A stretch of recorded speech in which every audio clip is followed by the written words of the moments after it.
from Indiana Disaster Relief. Southern Baptist Disaster Relief is nationwide. Most people hear it when they come to a disaster like Katrina or Superstorm Sandy, that we get called out to do either what they call mud outs, or once in a while we get called chainsaws. We developed this training here for the northern region and part of the state of Indiana. We use a video program to do that. We also use a PowerPoint program and hands-on. The hands-on purpose is to actually get out there and do what we went over with the PowerPoint program and the DVD. It consists of several aspects of being familiar with the chainsaw, how to sharpen the chainsaw, actually how to operate the chainsaw, and how to down trees, or even how to limb them out and buck them out, or cut them out in smaller logs to be able to be carried off in a safe manner so nobody gets hurt. Is this a training that somebody with absolutely no chainsaw experience could come take and then learn how to do it and be ready to go, or is this something that you want somebody more experienced? No, I'm confident that after this training you will know how to operate the chainsaw. You will know how to fall a tree and buck out the tree and limb it. I mean, you'll know how. The thing is, you can't stop here. You got to continue on with either your training or continue on in practice the cutting of the chainsaw. It's the most powerful hand tool you have in your hand. That chain is traveling 45 miles an hour. All it takes is a split second, you're going to have a bad day. Either cutting your hand or cutting your foot or cutting something. Or you're going to cut the limb and it may knock you off something, or you just can't stop here. You got to continue on with the training. We train annually. Does the training change much? No. But by training annually, we keep sharp by doing that.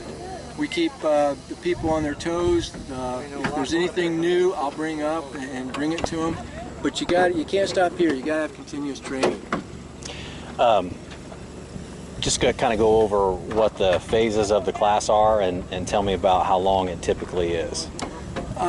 It takes a pretty good day. Our classroom is normally around three, maybe 3.5 hours. It depends on the amount of people and how many questions there are and stuff.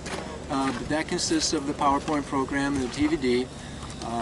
That will consist of, first off, the features of a chainsaw, so you can be familiar with it, the maintenance of a chainsaw, how to take care of it, how to take care of it out in the field when you're out there.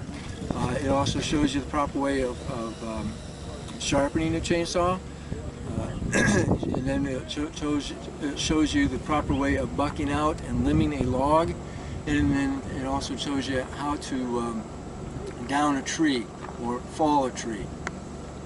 There's two ways of doing that. There's just two proper ways of doing that. There's a proper way of starting a chainsaw. There's a proper way of carrying a chainsaw.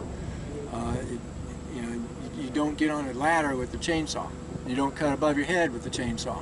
There's too many things that can happen with that you want to lean toward the safety side. So, and this is what teaches it. It keeps them aware and shows them what they need to do. Do you have to buy anything to come take this training? No, you don't have to buy anything. What we do is we have enough gear to furnish 2 chainsaw teams. A chainsaw team consists of an operator, or what we call a sawyer, and then you have 2 brush pullers and an overseer. The brush pullers are exactly what they are. They pull the brush out of the way. There's a communication training along with this that there's key things that comes in and play with the operator, be able to communicate with the brush pullers so they can safely come in and pull the brush away, so then it clears the area so the chainsaw operator can continue to do it. But it's still all gears on safety, because when the chainsaw operator is cutting, the brush pullers are watching the chainsaw operator and what's around him, because if there's logs and trees on top of each other, you got to watch very closely. While you're cutting on one, the vibration or the movement may move that tree or that limb that's on that. That's what the brush pullers look at. And the overseer, he sees the bigger picture. And when the brush pullers when the operator is done, then the brush puller will go in, pull the brush out, clean it all out for him, so then he has a clear area to be able to get in and cut some more until all the trees gone. Do you cover much maintenance? Just the field maintenance. We don't go in real deep detail on the chainsaw, like how to change the sprocket out, how to change the inner part, the filter.